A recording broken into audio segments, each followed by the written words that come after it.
Okay, so welcome everybody to the February edition of what would be a Planetarium Zoom seminar. This is not quite so much a seminar as just a general meeting, freewheeling discussion of whatever anybody here has a mind to discuss.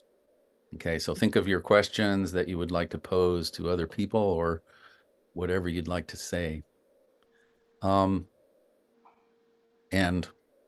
that's what we're all here for. The name of this session is Planetariums Past, Present, and Future. So we rely on the old timers for the distant past. And we rely on everybody for what is present and what is future, what the future of our profession is.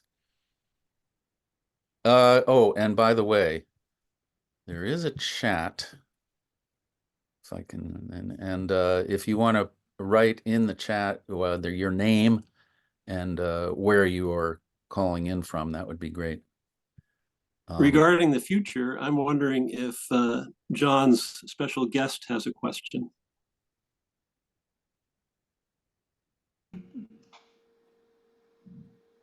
Am I your special guest? He has lots to say. I'll be muted most of the time because often it's too much.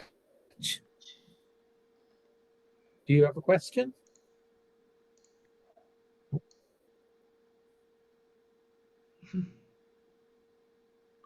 Well, I'm fresh off of the climate talk that Michael hosted yesterday, and one of my main questions that's really relevant. I should start by saying today's my day off. I'm not working today, so just hanging out for fun. But one topic that did come up yesterday was the topic of professional development for you and your staff. And one thing that I note in my memory is that Alan and Toshi, you never told me that NASA does professional development for planetarians. You never mentioned it, and I was like, I would have loved as a student to have been on a call with NASA folk. And is there do you remember why like that it never came up, like why it never came up to say, hey Jeff, if you're interested as a student planetarium presenter, here's this this webinar or this phone call, the teleconference that you could call into, and you could learn more about what all the NASA missions are doing and whatever. Well, that's an awkward question. I don't mean to put you on the spot. Okay. I mean it's a question for everybody. Like how do you share professional development opportunities with your staff? Do they attend them? Do you wish there were more or different kinds of professional development offered? Because we're, the Alliance, we're really actually rethinking the whole paradigm of professional development. Before it was always Anita gets you on the phone with a NASA expert, and she says, okay, well, the NASA expert will talk at you for an hour, and then maybe you can ask a question. But we're really trying to think about how the Alliance can be more useful to the museum community and planetarium community as a whole, and what that looks like going forward into the future. I guess so. I mean, for Dan, oh yeah. Go ahead, Ryan. Runs a relatively large team. I guess I would say that there are just constraints. So first and foremost, for our planetarium presenters, they have to be delivering shows. So, if a webinar conflicts with their schedule, then, having asynchronous opportunities is great. We also have to pay people. So we can't always promise professional development opportunities. And so we have to prioritize. Interestingly, like we circulate the NASA webinars. I know that I haven't taken part very much recently, but I don't know how much any of my staff members have it. So, and I also don't know, again, like the asynchronous aspect. Like it could be that people are watching a lot of stuff, and we do have periods that people can use for learning and study. So those asynchronous opportunities are probably just easier for us to leverage, I guess I would say. Yeah, so we have, I was looking the other day, especially to make a report about this, and like we have 800 recordings from the last 20 years of NASA content, and yeah, so we have those available. And so like Dan, if you were talking yesterday about what would it be like to talk to a NASA climate scientist? I have those recordings, I have those PowerPoints, but yeah, very few people came to those live, and I have to go back and look at the metrics, but I have a feeling that not a lot of people download the recordings. So yeah, we're trying to figure out, like, yeah, people are totally busy. That's totally fine. And yeah, I mean, I'm of the personal philosophy that you should pay your staff for professional development. I feel like it is a valuable use of their work time. But I watch podcasts on my day off. I go to these on my day off because it's fun, because I'm interested, and I want to learn, and to at least give people the opportunity. I would hope that that's interesting to people. So are those 800 recordings in a single place? Can I They point? were all on the old Alliance site, so we just moved websites, and we're porting stuff over. It's taking forever, but we are porting stuff over. And are they organized by anything other than date? Are they Yeah, tagged? you can, or I mean, again, so we're porting stuff over. We're actually working on that. In fact, since you're asking, what would be most useful to you in terms of organizing? Because we have this, we had the old system, which was you sort it by date, but you could also search by keyword, by speaker, by topic. So the new system that we're reworking, what would be useful to you and your staff? I mean, that sounds good. I mean, I guess if there's any pedagogical aspect to it, like content that's more approachable for different age groups, that might be another layer. But what you mentioned in terms of topic, speaker, I mean, I love metadata. So Mhm. Yeah.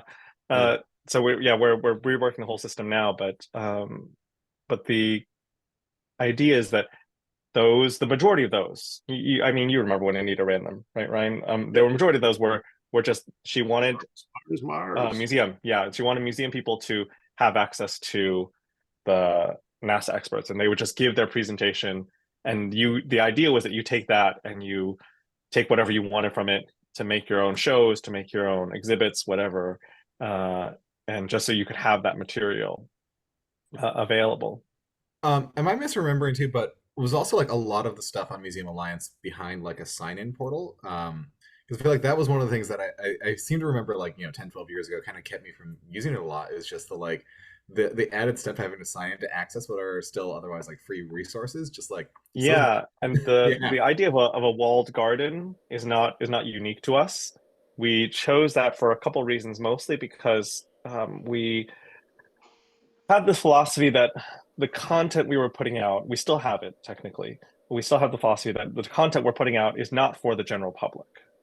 It's not meant to be consumed by the general public. We have a whole team of people meant to curate and produce content meant for the general public.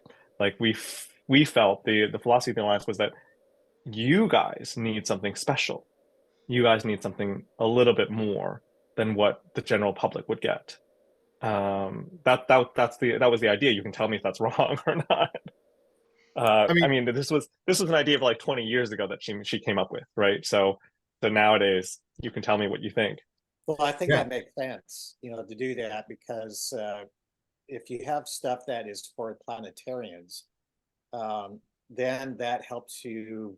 You got to know your audience, and by and large, all of us know a lot of the astronomy stuff already. We have a pretty technical bent to it, so we want to geek out, and you're going to have information. You're going to have materials that are more geared that way.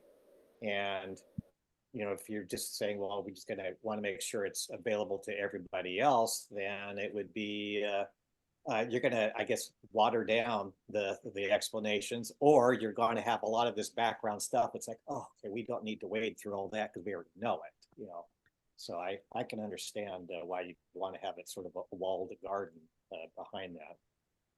Yeah, I think I definitely see the logic to it, but I know this is actually a discussion point. I've been engaging a little bit with both like the GLPA and IPS website redesigns of anything that isn't basically like a perk of paid membership. We should put out not behind the behind the login because people will just not log in. I'm thinking like there's a billboard I like drive by out of the city right now that says "Don't lose them at login" about your customers. And I think it really is the thought of like, yeah, the appearance of a login to access things makes it appear like, oh, do I have to pay for something to do this? And like, those of us experienced know you don't. But I think, yeah, that's one of those things that can be an unnecessary barrier to engagement and membership. And there's plenty of aside from like the public facing resources, there's plenty of research resources that NASA provides without any walling them off and are like directly accessible without login. So I think, yeah, that's one of the things that could be more welcoming, more encouraging, especially to newer professionals who, as you're kind of saying, Jeff, nobody told them like you can go and do this. And so for someone to look it up and then not see a barrier of like, oh, how do I sign up? Do I need to use my professional credentials to like get legitimacy?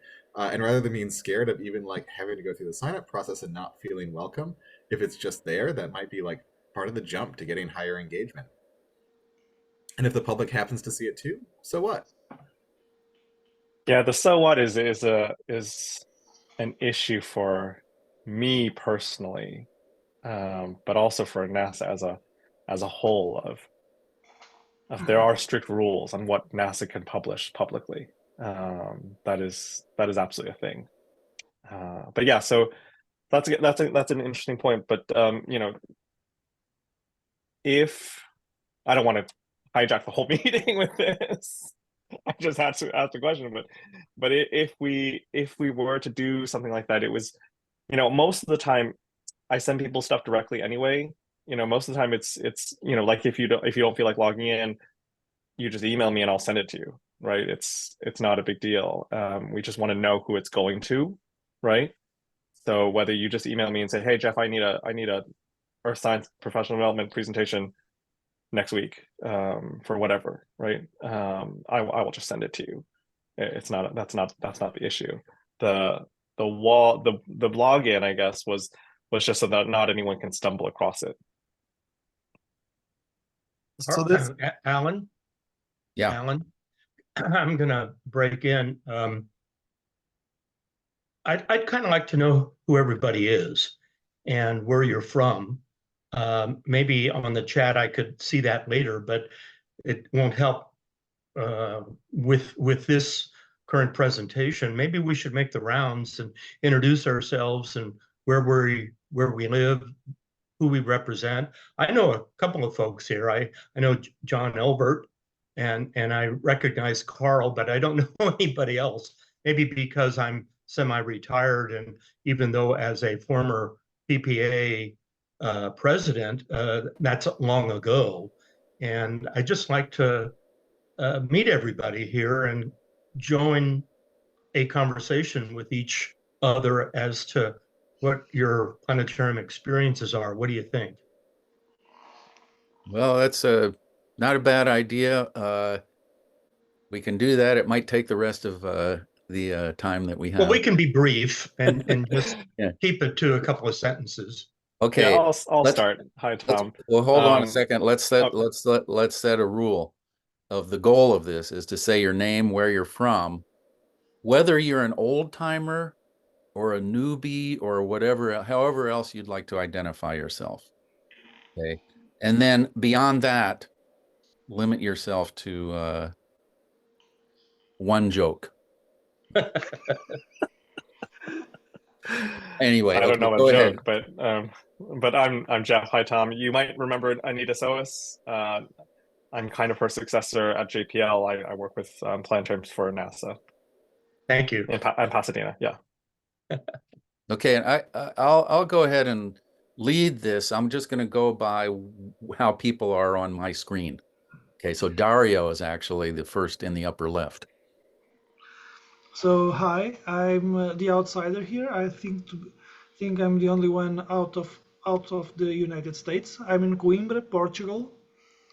I'm a planetarian of course, not an old timer. I think for like most of you, I only started about 30 years ago. That's an old timer. 93. So. Okay, I'm next on the screen. I'm Alan Gould, and I'm in Berkeley, California. I worked for Lawrence Hall of Science for close to 40 years before I retired. And I'm going to not tell any jokes right at the moment. Cal Powell? Yeah, that's me. I'm in Alexandria, Virginia, USA. But I spent about 30 years up in Connecticut, where I was a part-time planetarium operator and in a couple of facilities. One you can see pictured behind me, which was the Stanford Museum and Nature Center with a small dome and a Spitz A1. So I don't quite go back that far, but still it's pretty long ways. I have to comment that I'm really appreciative that most of us have our videos on. It's really nice to be able to actually see people and their reactions and everything. So next is Amy Gallagher. Hi, Amy Gallagher. I'm in New Jersey. I feel like a youngin', but I've been in planetariums for over 30 years. So I guess I qualify as an old timer now. And I've worked at a couple of different places in mostly New Jersey, also New York City. I was at the Hayden for a while, and that's where I am. I'm still here in New Jersey, having fun. I know a lot of you. Great. Todd Ullery. Hi, I know a lot of you as well. I got my first professional planetarium experience 39 years ago at the Pacific Science Center, worked at the Davis Planetarium, and for the past 18 years, I've been here in York, Pennsylvania, volunteering, running a planetarium in the community for my astronomical society. Great. Hey, Noreen. I'm Noreen Price. I'm in New Britain, Connecticut. I'm currently the MAPS president. I worked 26 years at the Charles Hayden Planetarium in Boston, 6 years at the Jengers Planetarium in West Hartford, and I do consulting to make astronomy more accessible to blind and visually impaired learners. Huh. And I might mention at this point that Noreen is going to be doing a planetarian Zoom seminar, and I think it's going to be next month, right? Mm-hmm. Yeah, she's going to be doing the seminar next month. Trying to look at where the title is, but anyway, I'll find it and I'll announce that. I think we have about 3 seminars coming up. I'll announce that. April. April Witt retired in 2021 from Fernbank Science Center. I got into the planetarium business by looking for a class in the wrong building when I was in undergraduate school. And there was a planetarium that was looking for part-time workers. And I grew up on a farm and knew the sky. So it all started there. I've been really lucky. Each of the 3 major places that I worked at, Moorhead and Adler and at Fernbank, every one of them had a really nice big Zeiss star projector. So I've always had a really nice sky to work with. Mostly like working with school kids, younger ones, and the general public doing star talks. Now I'm a master gardener, grow things. Great. Jeremy. I'm Jeremy Amaranth, director of the Sage Planetarium, which is in Palmdale, California, right up the road from where the space shuttle was built. If you don't know where that is, I'm currently the PPA president, and I don't know what else to say. Okay. Oh, I guess I could say how long I've been here. I've been here 24 years. I worked with Ryan out at the Arizona Science Center before that, way back in his Arizona Science Center days, and then before that at Griffith Observatory. So been around for about 28 years, something like that. Okay, I guess what qualifies as an old timer we haven't defined. Yeah, I think I'm not an old timer based on, I was thinking I was until everybody else started saying how long they worked here, so, or worked Well, in the field. I think of you as an old timer, so I think of anything more than about 15 years as getting pretty much an old timer. I might interject that Jeremy gave a Planetarian Zoom seminar not long ago, and a comment on what the discussion was earlier about. I appreciate, Ryan, your love affair with metadata, and apparently Andy had the same comment he said, who doesn't love metadata? And I love metadata. That is an issue with Planetarian Zoom seminars, is how do you, people do watch those after the fact. And there's two problems with it. One is, as long as they're watching it right after, you know, usually I think they watch it soon after it actually happened, because that's when the interest level is up. But if it's later, then it comes to a question of indexing. You know, what if you're looking for a particular topic, how do you find that particular one? And it'd be nice to have some kind of indexing, which would depend on metadata. The other problem is that they're kind of long. You know, they're usually at least an hour. And that's a lot of time to devote. So I don't know how many people come and look at those, you know, later and don't spend, you know, I don't know if they spend 5 minutes, 10 minutes, or the whole time. So that's another issue. People don't have a lot of time to do these things. So anyway, I interrupted the flow here. Mike Askins is here. Mike, you're muted. You got to unmute. Thank you very much, Alan. Yeah, my name is Mike Askins. I'm just off a stint of working at the planetarium at De Anza College in Cupertino, California here, just south of San Francisco. My career is sort of split between the planetarium and tech. I'm a software engineer more often than I was a planetarian. But in high school, I got to work at a planetarium. I went and worked with Alan at the Lawrence Hall of Science for several years. And after that, I went to the Flandreau Planetarium in Arizona, University of Arizona, Tucson. And then finally, I ended up working back at the planetarium in De Anza College. And I spent 5 years as a regular employee there. I retired in September, and I'm glad to be able to have some time again to devote to coming to meetings. Great, great, thanks. Let's see, the next I have is Jeff, who already did his. Tom, you already did one, right? Or do you want to say something more? Well, I can say that I was born and raised in San Francisco and graduated high school there in 1966, but had already been hired as a planetarium usher at the Morrison Planetarium and worked my way up and did student shows and public shows before leaving and moving to Oregon and working for the National Park Service. They sent me to Tucson, Arizona for a workshop because they wanted their staff to know the sky. And there I heard about a new planetarium opening in Salem, Oregon. And I competed for the job and was selected, and I worked there for over 40 years and before retiring.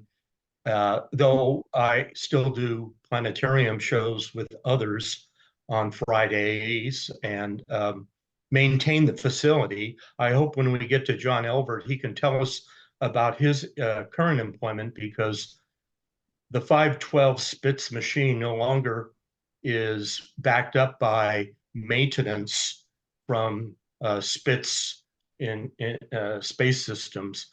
So glad to hear everybody on board.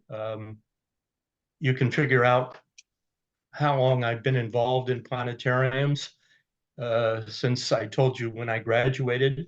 Good luck to everybody, and I'll answer any of your questions if you have any later on. Okay, so we have old timers and we have extremely old timers. Speaking of which, Keith, Keith is next. There's the mute button. For those of you who don't know me, my name is Keith Johnson. For those of you who do know me, it's probably something entirely different, but that's not very important at this point. I got started in this crazy business at a small college planetarium back in 1965. I've served in 6 different planetariums around the country. I've been in all 4 major time zones, and I'm in the east, over toward the East Coast now. I was elected to be the treasurer of SWAP, PPA, IPS, and MAPS, which I think is evidence that the regional associations don't much talk with each other. And I've most recently been at the planetarium in Rowan University in Glassboro, New Jersey, which was my best job. Retired from there in 2016 and been having a great deal of fun. Great. Treasurer of many groups. That's good. Yeah. Nobody caught up with me, so. Yeah, we're looking at the PPA records now. I took those all with me. John Erickson is next. Hi, I'm John. I came to work at the Lawrence Hall of Science in 1986, so I guess that's kind of old. And I worked in various roles there, in and out of the planetarium. Last few years before I retired in 2020, I got to direct the planetarium, and that was great. I'm at longitude 0 right now at my grandson's house, and I just went to the planetarium in Greenwich, which is a really nice little planetarium. I'm envious. Oh, so we have 2 people from Europe now. All right. Dan Tell. Yeah, hi, Dan Tell. I'm at the Morrison Planetarium in San Francisco these days. I started my career 20 years ago at the Chaffee Planetarium in Grand Rapids, Michigan. I've since been secretary and I'm winding down now my presidency for GLIPA. That's going to end in just under a month. And yeah, I would not have thought of myself as an old timer, but in the last few years, I definitely get treated by an old timer by the newer people. So I think I fall into that category now. Hey, if you were president of an organization, that automatically makes you old timer. Especially when I'm at the end of it, right? So yeah, happy to pass it all on. New people can take charge after me. Let's see. Next is Albie. I won't try to pronounce your last name. Albie Luchko. I am currently, I just got recruited to help reopen the planetarium, the Bianchi Planetarium at Cal State Northridge. And we've just started weeks ago with our first public shows of COVID. I started planetarium stuff in like 1998 to 2004 in Edmonton, Canada, working with Frank Florian up in the TELUS World of Science on like a Spitz A1. So a bit of a challenge. I'm really excited to meet everyone. We are trying to keep our little planetarium going with our little Spitz 12, trying to convince people to fund us on a digital upgrade, but it's a state university and we don't know how that's going to go. So really glad to meet everyone. Looking forward to finding out, how we can keep our little planetarium going. Great. I was really looking forward to going to Edmonton, and then for the IPS conference. And yes, I was just talking to Frank not too long ago, and that was so disappointing. I know I wasn't there then, but I know everyone was so excited to host it. So hopefully, again, they'll get a chance again soon. Yeah. Okay, Nick, you're up. Nick Strobel. I'm at the William M. Thomas Planetarium at Bakersfield College, Bakersfield, California. I've been the Bakersfield College Planetarium has been my entire planetarium experience. I started out with the Spitz A3P, and then in 2006 we upgraded to that, Kronos, as well as having a Sidome system. So yeah, I guess I've been working in the planetarium field as for 28 years. And yeah, all the white hair stuff, I'd say, yeah, I'm an old timer, I guess, with that. Okay, great. Andy, you're up. Andy Krejci, Monterey Bay area of California, Santa Cruz, California, about 75 miles south of San Francisco, or 120 kilometers for you in Europe, including John. Yeah, I'm unemployed right now, but I'm recently was selected or volunteered to be on the newly formed board of LIPS, and also very active in our local chapter of Dark Sky International, formerly IDA. And we're poised to bring a lighting ordinance to our city council sometime this year. Great. Carl, you want to introduce yourself? Yeah, hi. So I'm Carl Von Lannen. I started working in the planetarium field at De Anza College, actually, in 1991.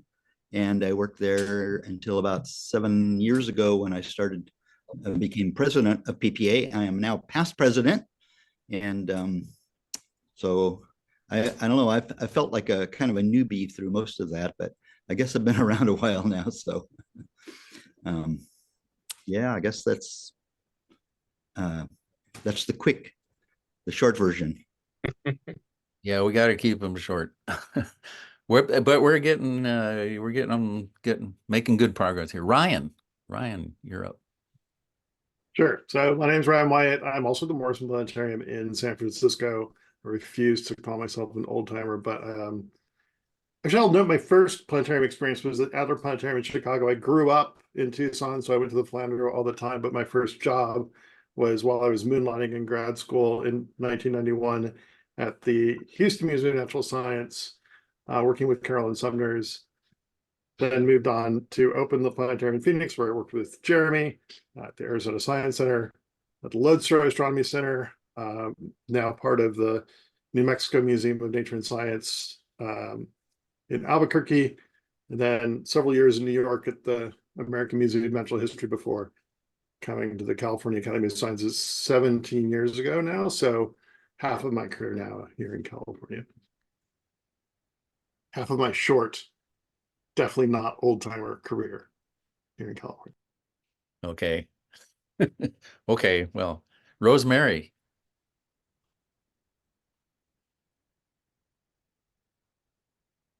Thanks. So I'm Rosemary Walling, and I live in Juneau, Alaska.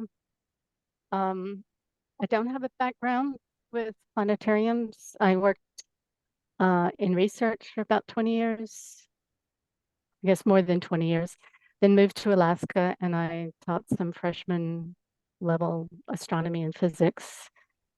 I'm not working at the moment, and I volunteer with the Marie Drake Planetarium. And I've been very active there for the last 5 years. Great. And Rosemary is starting to help out with the planetarian Zoom seminars. And she asked me to announce actually some of the three. Let me do that at this time.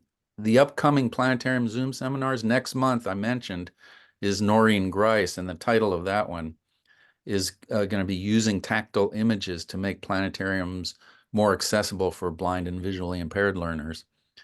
That sounds very interesting.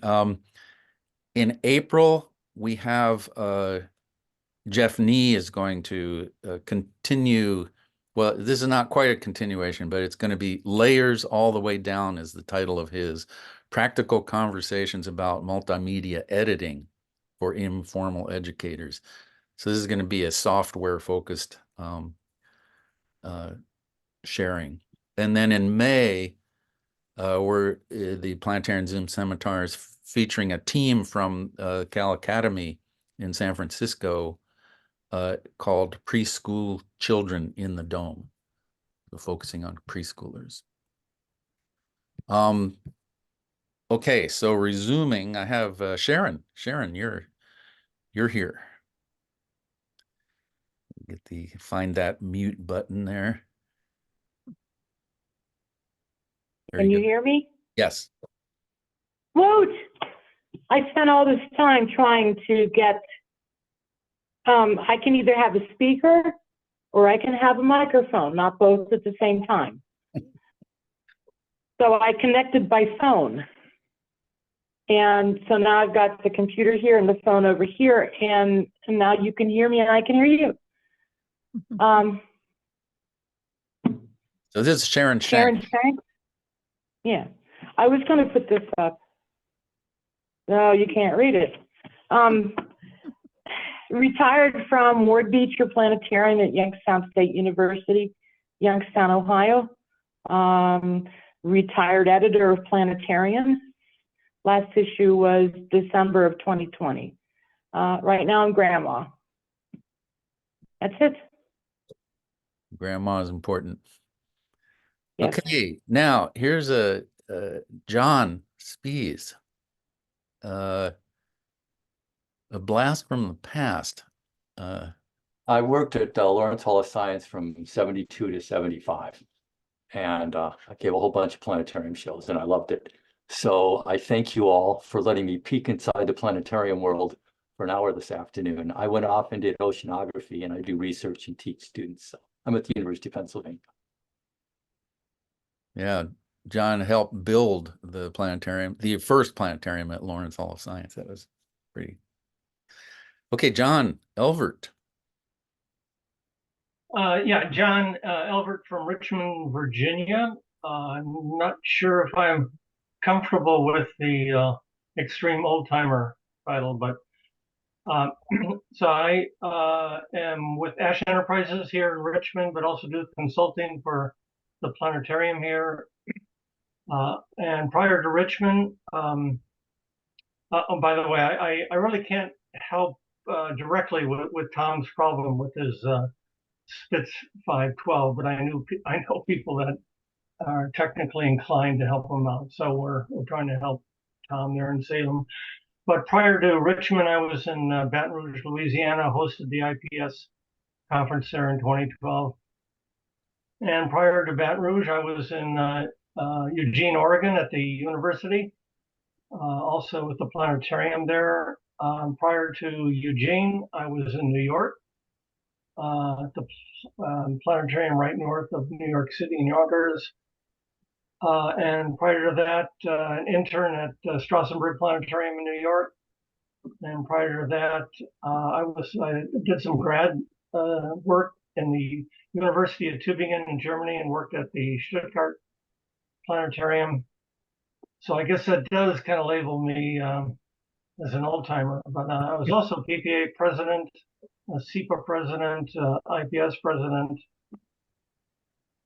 I think that's about it. So yeah, I've been around the PPA, well, these Zoominars for quite some time, and really enjoy seeing all these people, new and old. So. Great. Yes, you definitely categorize as Brian Mendez. Hi, everybody. I'm Brian Mendez. I am the new planetarium director at Lawrence Hall of Science. And I don't know how to answer the old timer part because I'm pretty new to the planetarium world. I've been a astronomy educator for NASA for the last 20 plus years, working at Berkeley. So I've been at Berkeley for a long time and I'm familiar with Lawrence and everything, but actually being in the planetarium is somewhat new. So I feel like I'm both a newbie and an old timer at the same time. Fair enough. That's good. Mark Webb. Yeah, hi, Alan. Yeah, I don't think of myself as an old timer, but a lot of the people that I do think as old timers are the same age as me. So I guess that makes me one. Guilty. You're guilty. Yes. Yeah. So I started out at the Cernan Space Center outside of Chicago as a laserist, actually. And then they hired me to do the planetarium shows there. And then I was recruited to go work at the Adler Planetarium, where I spent the bulk of my career. And now I am the North American representative for Godot. I don't have a planetarium, but I do have a planetarium projector in my office. Brand new Godot Ethereos. But yeah, I mean, here I am. Great. Okay, we're almost done here. Let's see. Gail. Yes, I retired at Independence Planetarium in San Jose, California in 2008. So I've been gone from the whole arena for quite a long time. I'm doing genealogy now. So that's a whole other field. I was PPA president and I wrote for the planetarium for years about the events, the local events here. So for PPA. Nice to join you. Thanks, Gail. And Toshi.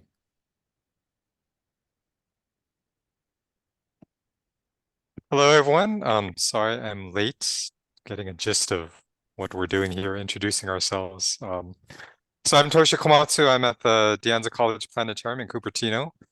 And I started here 8 years ago, which I was reminded because I was just in a hiring committee meeting yesterday and had to introduce myself there. But I've been here for 8 years. But prior to that, I worked under Alan at the Lawrence Hall of Science for many, many years, probably about 16 years directly under Alan. I got hired there as a student. So if you count my student years, the hall, I was there for 18 years. And planetariums is all I've ever done for my entire professional career, in two places, which these days is quite rare, especially here in Silicon Valley, having, one profession, having only two workplaces. That's a pretty rare thing in Silicon Valley. Usually people hop from job to job to job, but I'm kind of a rare throwback, I guess, to old times. Having only two positions ever and still in the current one, but that's me. Good to see everybody. That's again, mix of old and new faces, at least to me. Great. Thanks, Toshi. Actually, I thought we were done, but then Benjamin walked in. Benjamin, everybody just got done introducing themselves. So, Okay. Hi, I'm Benjamin. Boy, I don't know how much of an introduction. Sure. So got started in the planetarium biz when I was in high school.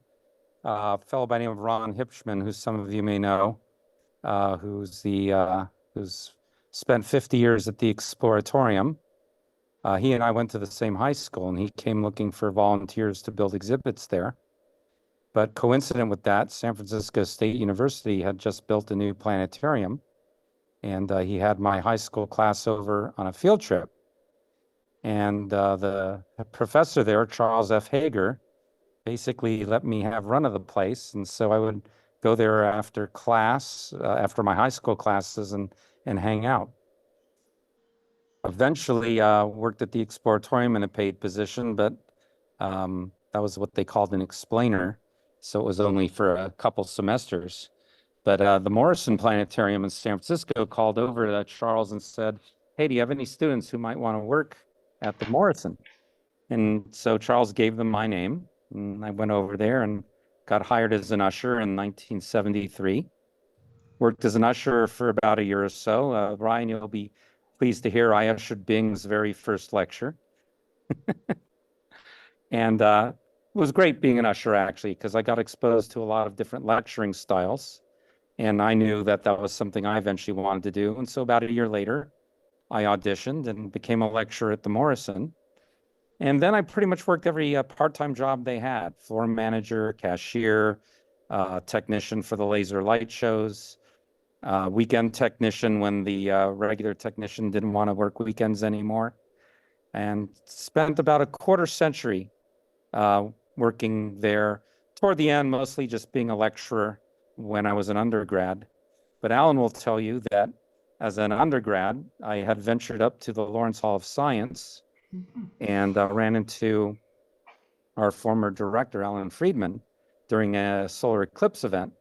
So, you know, I helped out and he asked, "Who are you? What are you doing on campus?" Took my name and number. And a few months later, the Daily Motion stopped working on the Godo star projector there. And he said, "Oh, I know an electrical engineer." And he called me up. And I came in, figured out what was wrong. We ordered the part. And when I came in, I installed it. And after that, he offered me a position to work there at the Lawrence Hall as well. So that's what, 3 planetariums. And I forgot to mention City College of San Francisco, where my high school was across the street, and Don Warren was the director there back then. And so I was hanging out with them as well. As soon as I had a bachelor's degree in my hot little hand, Charles Hager hired me again but this time or didn't hire me the first time, but hired me to lecture at the planetarium there, doing astronomy labs. And then there was another, Charles Hager had a planetarium training program. A lot of different folks went through it and ended up in planetarium careers.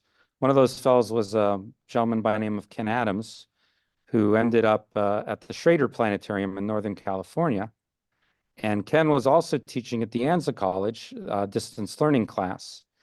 And he told me one day, "Hey, I'm taking this full-time job up at Schrader. The folks at De Anza don't know that yet." So I called them up and said, "Hey, you're going to need a new astronomy instructor for your distance learning classes." Started teaching astronomy there, and eventually started teaching in-person classes in what was then the Minolta Planetarium. And did that for a number of years. Finally, in 1997, I'll back up a tiny bit further. Tom Bullock was the astronomy instructor at West Valley College, where I am now. He and I met at the Fremont Peak Observatory when I had my class from De Anza on a field trip, and he had his class from West Valley on a field trip. And those of you who know me know I'm besotted with Rhodesian ridgebacks, and I had my ridgeback with me. And you love my dog, I love you. So Tom and I hit it off. And about 6 months later, he called me up and said, "Hey, I'm retiring. You should interview for the position here at West Valley," which I did. And I got the position starting in '98, and I've been here ever since. About 10 years ago, we landed a big donation from the Gene and E. Floyd Kwame Foundation. And we ended up building a brand new planetarium. I know most of you haven't seen it, but you're all invited. We have, maybe I should turn off my my background here because I'm actually in the planetarium. Let's see, choose virtual background, none. Hello. So I'm on the ladder today fixing cove lights. So there's our star projector down in the pit. It's Konica Minolta Cosmo Leap projector. It's the only one of its kind here in the United States. Ours is serial number 3. I don't know how many total they've made so far, but the other ones I think are in Japan. We've got an RSA Cosmos digital system surrounding it. And here we are. I'll tilt up a little bit. We have a hyperdome. So as you look toward the front, it tilts down a little bit further to get a little bit more projection area. So we just opened for classes about 1.5 years ago, and we're hoping to open to the public. We have a 60th anniversary Founders Day event, which they decided to hold in the planetarium. So Founders Under the Stars, which will be March 21st. And since you're looking at the entire staff, the entire full-time staff here, we're going to open up slowly, just having shows alternate Fridays interspersed with alternate Saturdays, starting after that Founders Day event. Okay, I think that's plenty.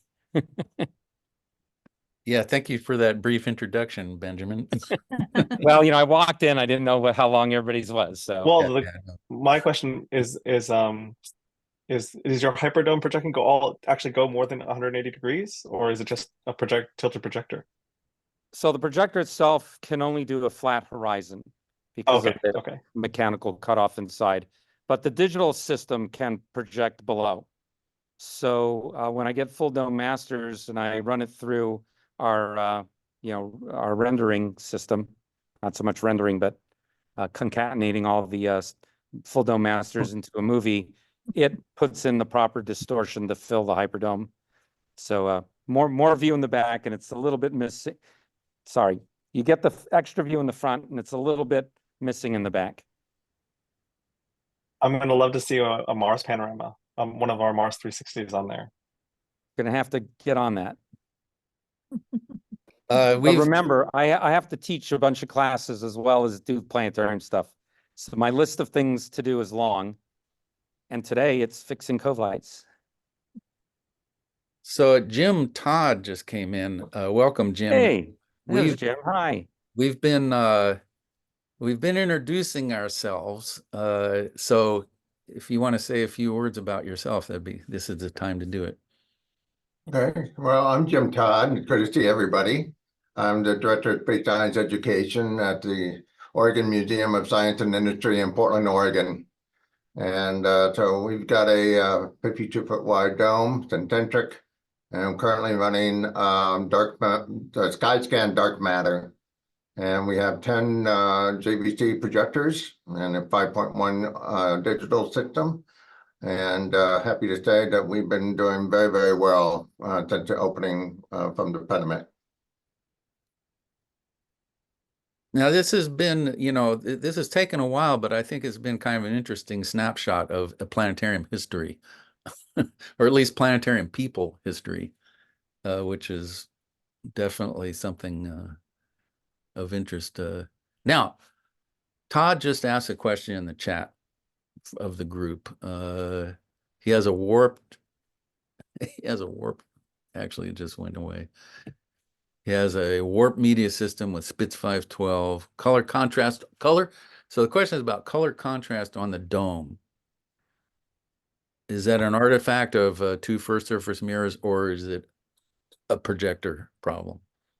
I think this is kind of a general question about a washed out look of things on the dome. Does anybody have any insights or opinions? I would like to sort of add in that a lot of times when the theater was originally designed for like a Spitz projector or something like that, they painted the dome very white, really high degree of reflectance, which can cause your video image to look muddy because the light is bouncing a lot. Unfortunately, the fix for that is repainting the dome, which is not easy to do.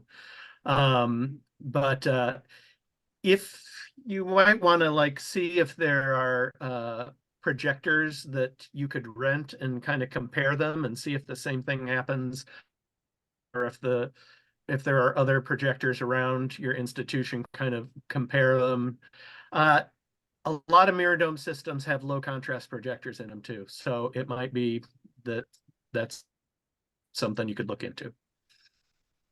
I would add a lot of mirror domes also don't necessarily mask off the black areas of the projection as well. So making sure that is masked off will avoid extra light spilling on the dome, which is going to add to the contrast problems. And then, ultimately the first surface mirrors don't help. They're better than second surface mirrors, but anytime light is bouncing more, you're losing some of that brightness. Yeah, second surface mirror is absolutely the worst thing you could do. Yeah, of course, Todd. I'm assuming, you're you, so I'm assuming you already played with the projectors as much as you could. Just the settings inside the projector, right? Correct. I put the color all the way up, and it helped a little bit, but I was previewing a program from a company, and it was almost unwatchable because the color contrast was so bad. So I'm just looking Well, for I will ideas. remind you that the one of the reasons to get a mirror system is that you can swap out projectors whenever you want. Basically, right? Absolutely. If it is if it's an old projector, it might be the color wheel has washed a bit off. It is a 2012 Optima TX 1080. if that helps at all. It depends on its use. It doesn't get much use. Okay. Yeah, Usually, I'm gonna back up Dario and say that I have seen printers that are just old and they've run like they're just old. But again, you don't need a whole new system just to swap in a new projector. It's supposed to be pretty easy, right? It's very easy. Okay, yeah.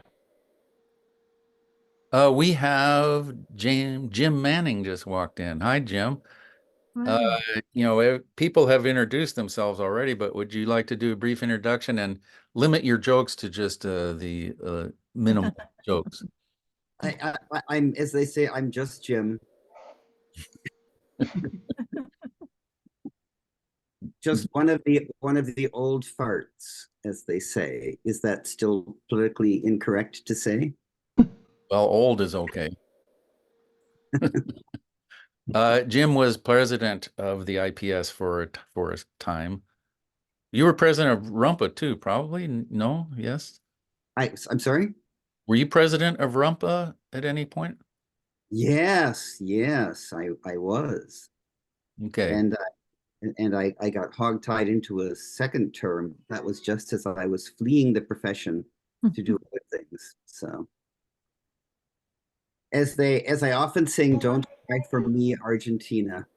And you're still in Montana? Yes, yep. Yeah, I should say howdy from Montana. Okay. I should have worn my cowboy hat. I had a question for Albie. What did you do before you got roped into the planetarium? Well, I was born, and what happened to that? I did a couple of, I've been in the planetarium profession, or I was in the planetarium profession for a long time, like 30 years. Before that, I was a software programmer. And hi, April, hi. She and I were both Moorhead interns back in the golden era of Moorhead interns, right, April? And so we learned the chops of the profession at the knees of people like Tony Genzano and Dick Knapp, and launched glorious careers under the dome for many years. And then I went off and did a few other things, and then I retired back to my acre estate in Montana, where we still have a decent sky to look at. And Albie, what about you? So my background is astrophysics. So part of my gap is that I moved, my husband is a faculty member, also physics, but we were moved to Rutgers for a little while, and then so I was just doing other things, raising kids and doing other things around campus. And this opportunity at CSUN just came up, which has been really fantastic. So it's been a lot of fun to be able to be working with the public again, doing science, talking about science. Before that, in the gap, I was doing a lot of presentations for my kids' elementary schools, and just talking up astronomy whenever. So yeah, finding more resources of getting sort of, as you were saying, resources where we can get the latest information to share.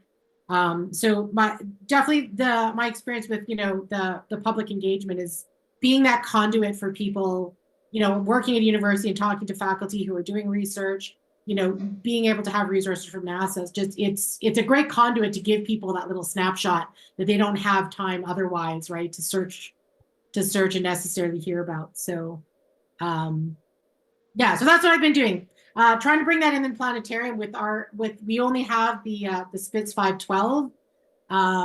And so I've been adding sort of just a PowerPoint at the end to talk about like today in history, breaking news, and just trying to keep all of that fresh and going on. So also, if anybody has hints on what else I could do with my 512, that would be awesome, and I'd appreciate it. I know Jeremy's been awesome and been helping us a lot as well.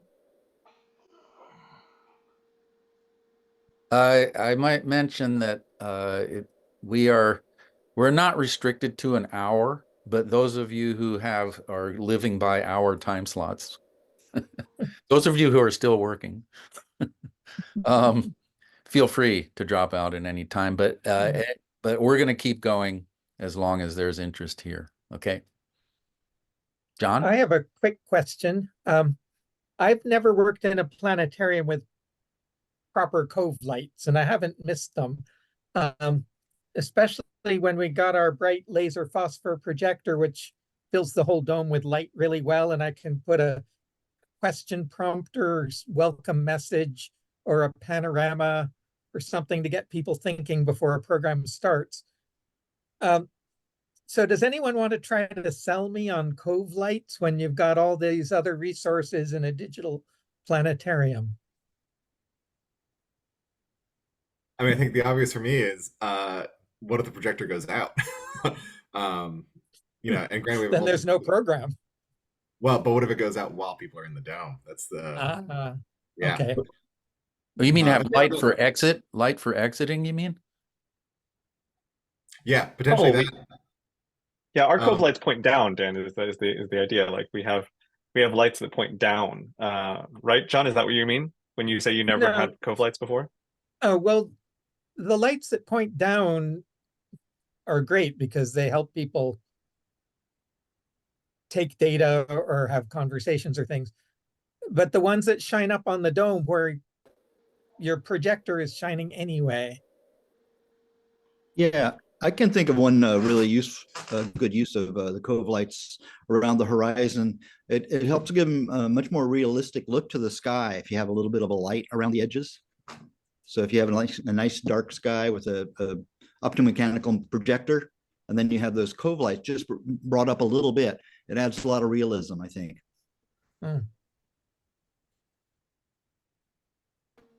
Yep, my last planetarium, we had the, RGB LEDs, and I was able to program them to do a little spectrum. And then I made another spectrum of star colors, so I could integrate that and have the students, point out what's the difference between, the rainbow, the colors of the rainbow, and the colors of different stars. So that was kind of a fun thing. I'd also add too, depending on the model of your projector, with a laser phosphor projector, lit hours may matter. Like the projector can be on and not in illumination mode, in which case the laser is not active and not striking the phosphor plate. The more time the laser spends striking the phosphor plate, the more wear and heat is put on the laser and the phosphor plate, and the sooner you might need to replace your projector too. Whereas, ideally, a good set of cove lights is going to last a decade or more.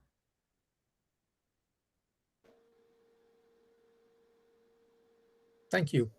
Well, I'd also like to mention that we do alternate lighting here. We have black lights so that if we ever need to take notes under the dome, it doesn't affect your night vision, but will illuminate the paper the kids are writing on. So we have alternate lighting like that.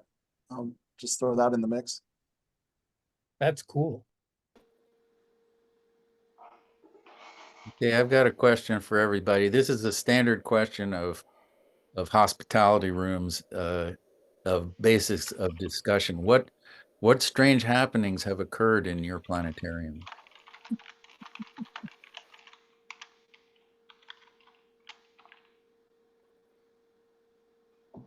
Well, one time our Southern Star Ball slipped its cogs or something and started spinning and rocking. The northern hemisphere stayed right, and all the stars in the southern hemisphere went woo, and the audience loved it, but we couldn't accurately show any southern constellations that matched what you would see in the sky at that time. But it was a successful show. I guess so. Because they loved it. Okay. Yeah, we canceled the shows for the rest of the day while we took the thing apart and realigned some gears and put it back together again. This happened. I don't think you ever found out, Alan. This happened before I was hired, but my old boss told me the story that he went into the planetarium once, and the guy who worked for him was in there with his girlfriend. Well, shall I say, watching an inappropriate movie on the dome, and yeah, I think he got fired.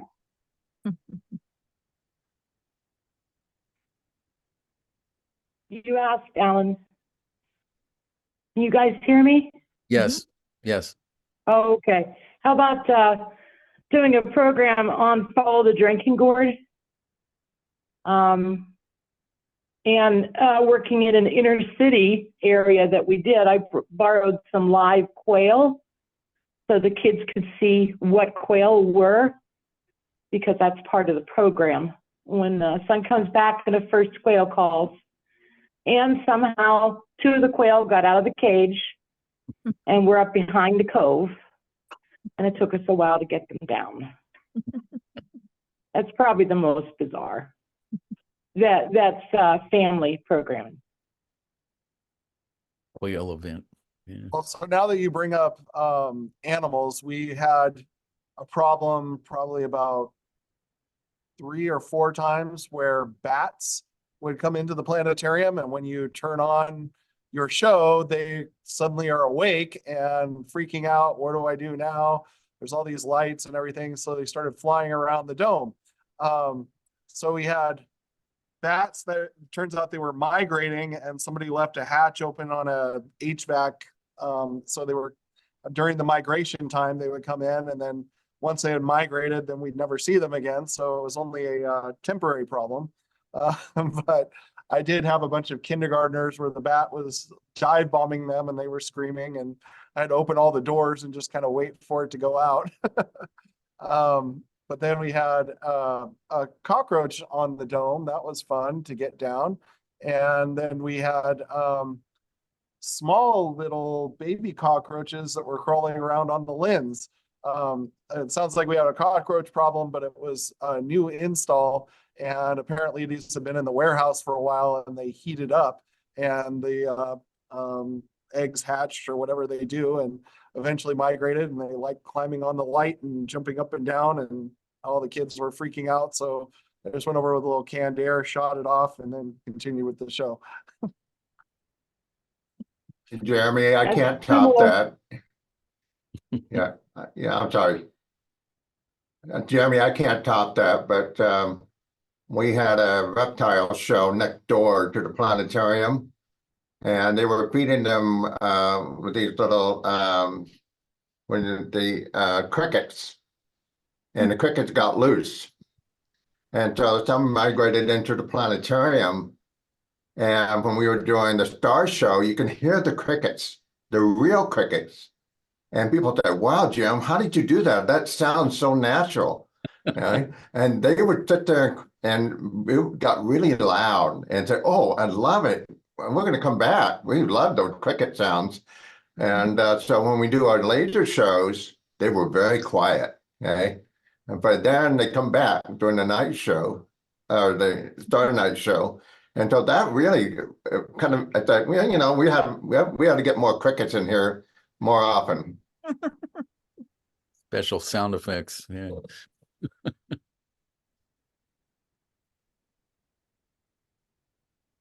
That story reminds me of, I don't know if you're familiar with Etienne Drulot. I think that's how you say his name. He was a portrait artist, and he had a sidelight interest in entomology, and he brought over I'm drawing a blank. What killed all the trees up in the Northeast? Gypsy moth? Yeah, gypsy moth. Yeah, he had those in his backyard, and he was wanting to make a commercial silkworm operation, and they got loose, and he told the authorities, and they didn't think it was a big deal, and the rest is history. They're all the way to Wisconsin, I think, by now. And so he got out of town, and his next career, because he knew how to paint, was painting images, astronomical images for the U.S. Observatory or Naval Observatory in Washington. And so for a very short time, he supplied images of astronomical objects to universities and whatnot before photography threw him out of the job. But kind of an interesting story. There's a crater on the moon named after him, I believe. Yeah.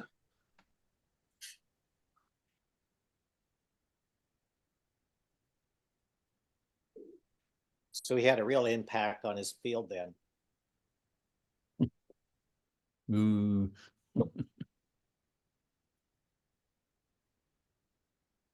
I had asked some questions in the chat in kind of order of importance to me, but the first one was we've organized LIPS into a nonprofit.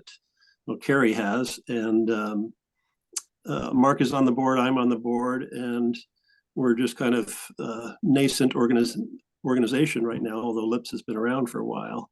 And I just wonder if anybody had any ideas for the direction you'd like to see LIPS taking as we go into the future.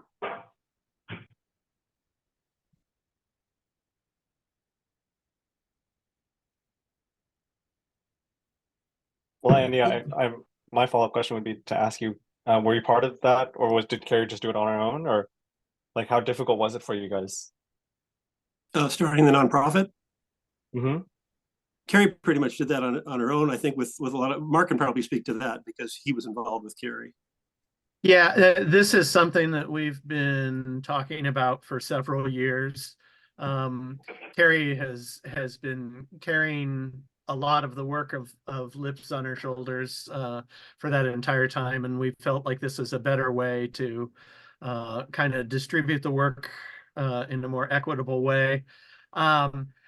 We talked about it and did some preliminary work and over several years, but then this past year things came together pretty quickly. We got our nonprofit status from the IRS, and are moving forward with that.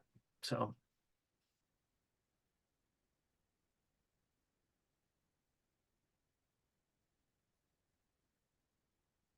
So one of the things that we're talking about, there's a couple of things online that we would like to see happen. One, we would like to see a LIPS take place in Europe, and we hope to have a meeting at the IPS conference this summer to see if there is interest in someone hosting that. We have also kind of talked about doing LIPS as sort of training seminars for new planetarium employees. So those are a couple of ideas that we have out there for how we might expand. We do have this year's LIPS, which will be at Northern Kentucky University, which is right outside the city of Cincinnati, Ohio.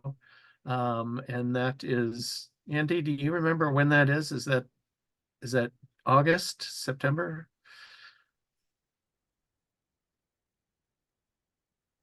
I'm an officer and I don't know when the conference is. It's in September. Yeah, I don't know. You can keep talking and I'll try to look it up. Yeah, it's in September. Okay. Yeah, I think it is September. Thank you, Rosemary. So that is coming up, and yeah, really encourage people to become active in LIPS. I feel it's a vital organization. I'm glad to see it's kind of maturing into a more official entity. Yeah, I think that new presenter training seminars would be really good, because I think, the best thing about LIPS is it's all about presentation training. But so often at many institutions, like the presenters, the, moderators, whatever they are like often the lowest ranking people sort of in the hierarchy, and the people who aren't going to get to go and travel to conferences, and they might rely on information from their bosses, but yeah, having resources out there that people can just log into without having to get travel and budget approved for a conference, I think is perfect thing for LIPS to be engaging in. Yeah, that's what happened at the last LIPS in Detroit. We had a whole bunch of people from Kalamazoo, and pretty much 50% of the attendees were first timers. So yeah, it was really gratifying because this is a group of people who don't make their own decisions about whether they're going to a conference or not. Obviously, their bosses had sent them to the LIPS conference, so that's kind of a silent endorsement that actually I was pretty happy about. Yeah, I think keep doing those mini ellipses and all the other conferences too. It's nothing compared to real lips. Mini lips is just a shadow of the real conference. And someday we will do a bad lips in the Bay Area. Question about the lips that's going on at IPS. Do you know how that's scheduled? If you're going to be able to be both in Jena, attend lips, and then be in Berlin without missing anything? Lips, yeah, you should be able to. Well, I don't know if it. I think Lips and Immersa are in competition for that. I know that Lips is on the very first day of the conference during the day, which will then, the conference will open with a reception that evening. So the lips at IPS will run till approximately 4 in the afternoon. I think the Immersa might be the same day, but in Jena. I believe it is, yeah. Yeah. So I think Okay. that's what you wouldn't be able to do both of.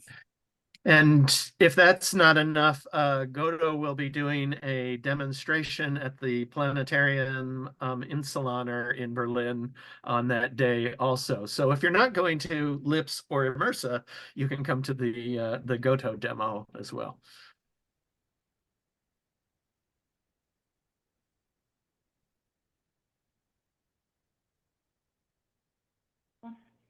Can I interject something here?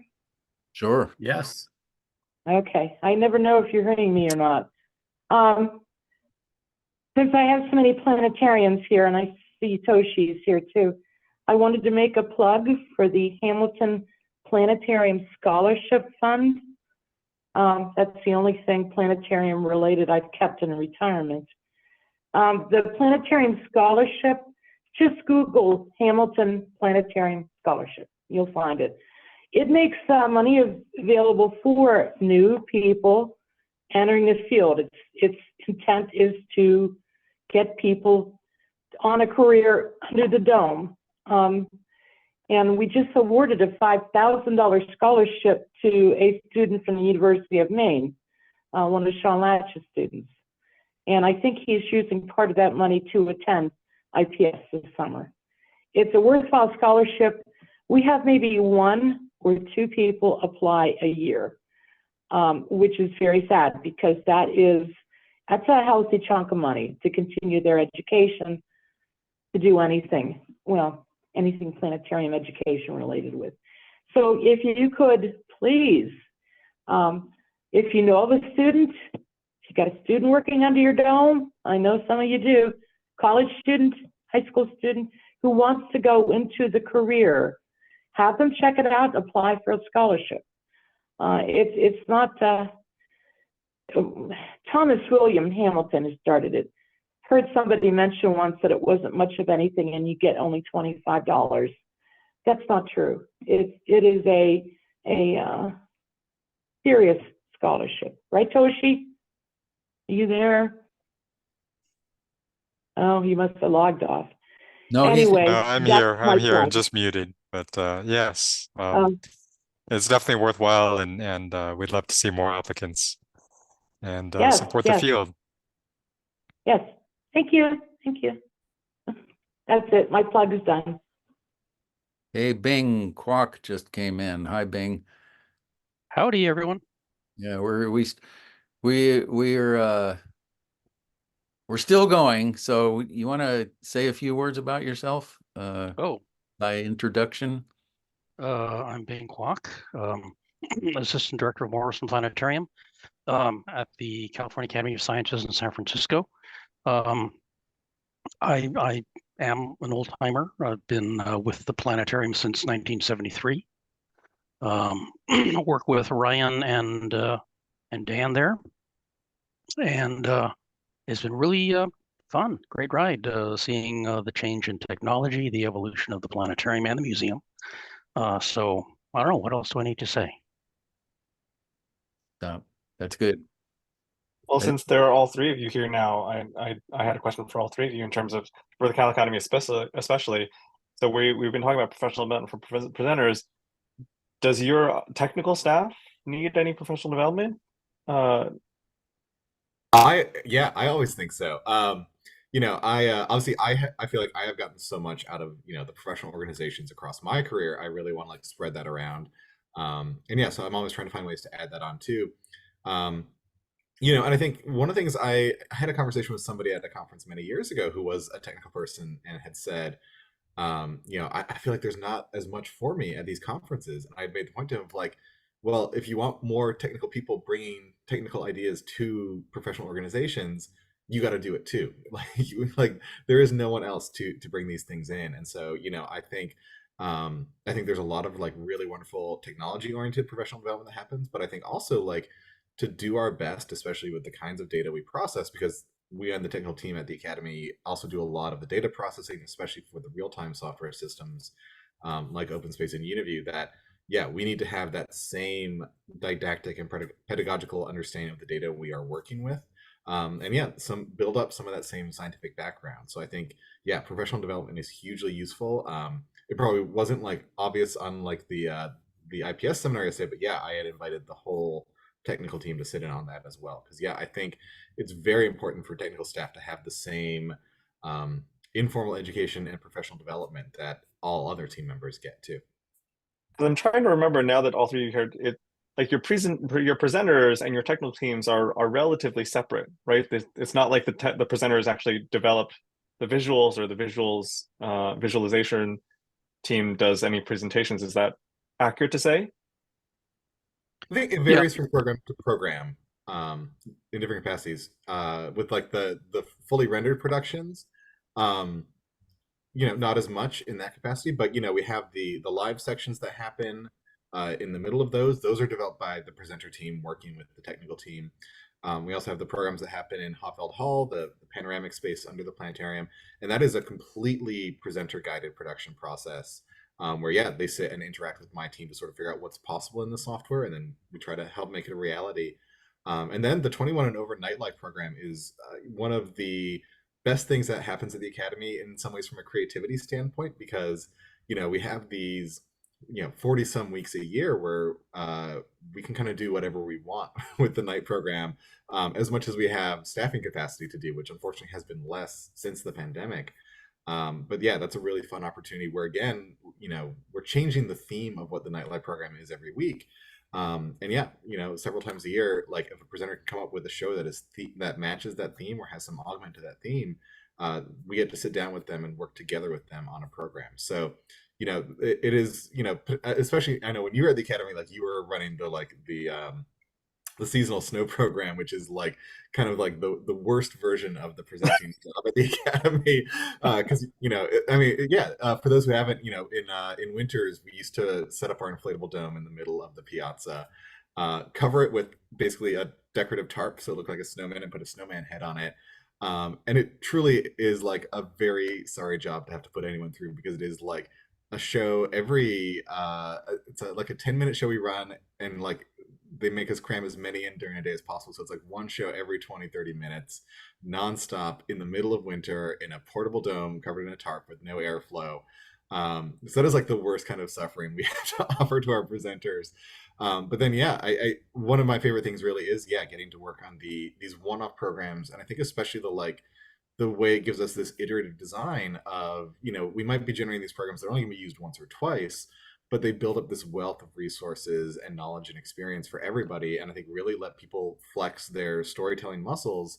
But it's also really like, I think, taught my technical team, because we're sort of this continuum as like presenters turnover, a little bit of like what works well from our perspective, and really informs then how we ingest and process data. And yeah, I think it really becomes this collaborative process. And then that also does have some informing of our rendered productions in the Viz Studio. Because often lectures and other programs that we will do will sort of lead up to and build up to what becomes the next production in some ways. So there's a lot of cases where like we have touched that data first. We can experiment with the presenters on what the best way to present these types of data are, and how people react to it, and what people take away with it, what they learn, what they don't learn that we want to learn. And then some of that can then go into informing how the more polished productions look when using the same data.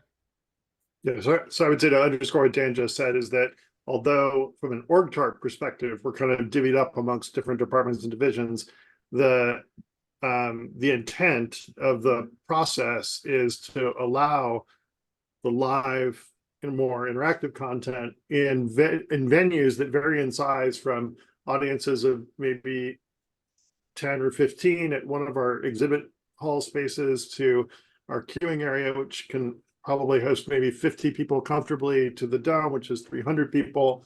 The 3D theater that we used to have that was 140 some odd people, those were all venues that ran the same software. And so, as Dan was saying, the idea was to be able to try these ideas out in a live format and then refine them and find the story that then informs what we do for our full-scale productions. So one consultant we had referred to that as the Marx Brothers kind of concept, because the Marx Brothers would do everything live on stage and work out their timing before they would commit anything to film. So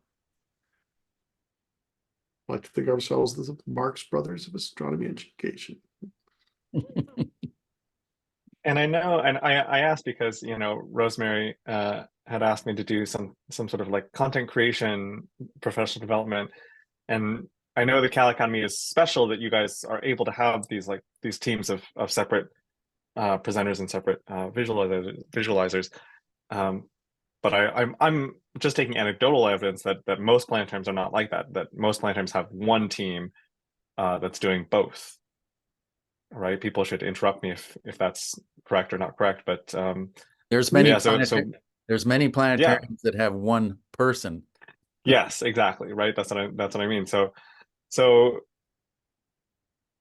my question to Dan and Bing and Ryan, please chime in, is there anything we can offer to your technical teams that specifically, like, you know, not just because they work with their presenters and they would benefit from informal education, but is there anything that you feel like we could offer to technical science visualizers specifically? I mean, I think one of my frustrations here really is something that unfortunately you have no power over, and it is still the limited interoperability of the same resources between multiple different planetarium systems. Because again, I think, you know, leveraging the real-time aspects of any of the given systems is really when people get that strength to do the iteration. And it's also the lower threshold of entry for people versus like managing a render farm and having to learn full forward production software. So, you know, I think, yeah, part of that, but it is where I think there are some great examples of, like, you know, like the NASA 3D models resources that already exist is like great, because so many of those can be easily dropped into or added to most of the software packages. ESA has a similar page for 3D models. And then I think the other thing is really like anything that can be done to, yeah, better sort of gather together the like disparate visualization resources and data sets from NASA. You know, things like basically all the resources that, you know, kind of what were used to build the digital universe data sets in the full dome software. You know, whenever we're like reconstructing or updating something or adding new data, it's always somewhere else. So the more things that could be centrally gathered as like planetarium data resources, even with guidelines or instructions for how to process them for the different planetarium software sets, I think would be really valuable. Like one of the great examples would just be like all sky surveys. Like there's so many all sky surveys where, like, you know, I have to go direct to that mission page, or like they're archived on NASA Lambda, but then, you know, you have to know how to process FITS files or even a HealPix file, which I have not figured out in 12 years how to make a HealPix work right. Yeah, having more of those things of like these survey data's turned into a planetarium usable format right away, I think would be really valuable to anybody.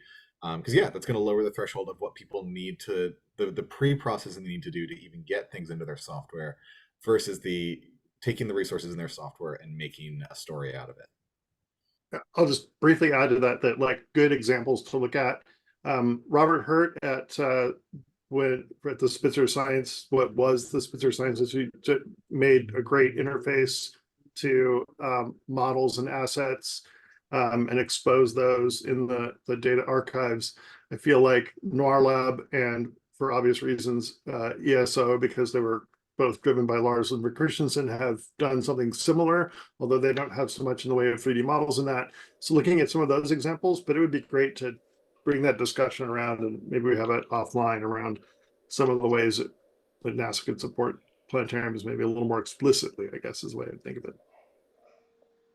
Yeah, I see Rosemary's hand, and I'll just say that I've mentioned before that the fragmentation of NASA is there's a reason for it.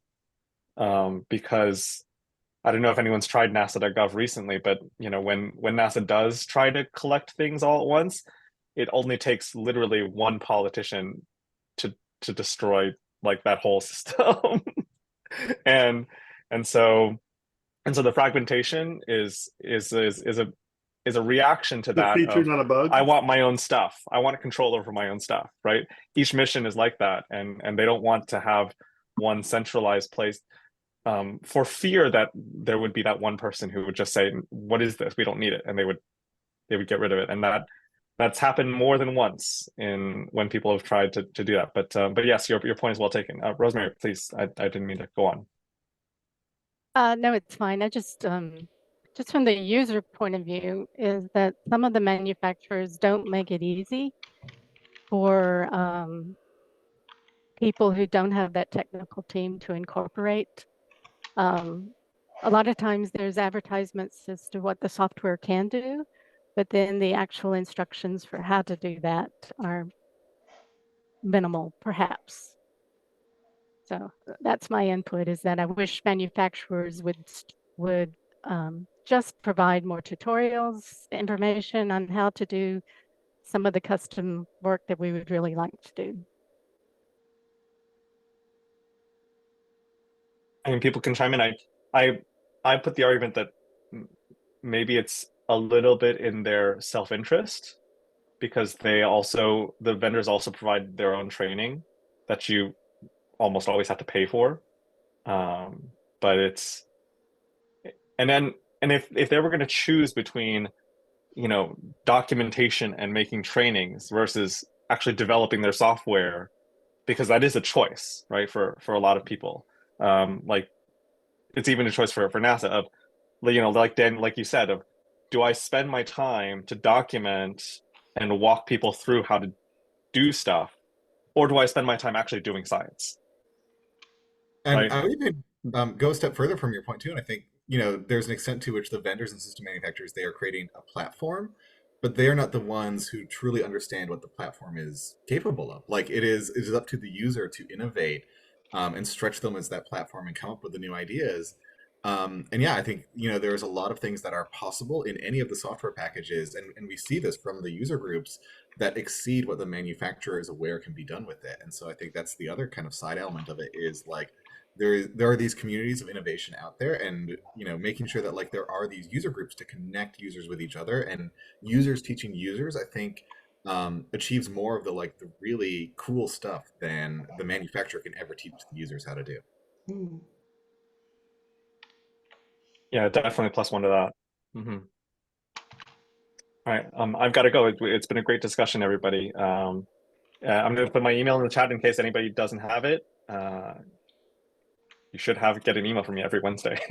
You don't look at that, but there you go. And thank you, Alan, for doing this. It's always really fun to hang out with everyone.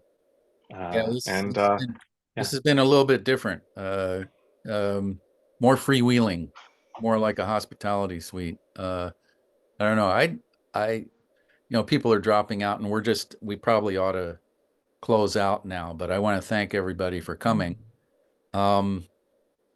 If you want to hang out for another few minutes, that's okay, but I am going to turn off the recording. So thanks a lot for coming.